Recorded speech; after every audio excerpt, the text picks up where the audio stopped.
వజ్రాన్ని దూరం చేసుకుని రంగురాళ్లకై వెతుకుతున్నామని. ఆటలో ఒకరు గెలవాలి అంటే పోటీదారులందరినీ ఓడించాలి. అదే జీవితంలో ఒకరు గెలవాలి అంటే తోటివారందరినీ ప్రేమించాలి.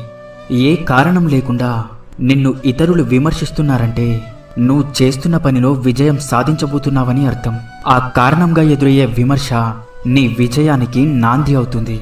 పొగడ్త కంటే కూడా విమర్శ చాలా విలువైంది. కళ్ళకు కమ్మిన దర్శపు పొరల్ని తొలగించి మన లోపాల్ని తెలుసుకునే అవకాశం కల్పిస్తుంది.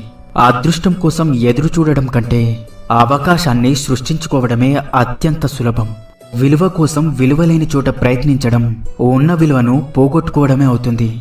విలువ అనేది తెలుసుకోలేని వ్యక్తి దాన్ని ఎప్పటికీ సంపాదించలేడు. సంపాదించినా నిలబెట్టుకోలేడు. అది స్నేహమైనా, ప్రేమైనా, లేక డబ్బైనా, ఏదైనా సరే కష్టపడి సాధించుకున్న వ్యక్తి దానిని వృధా చేయలేడు.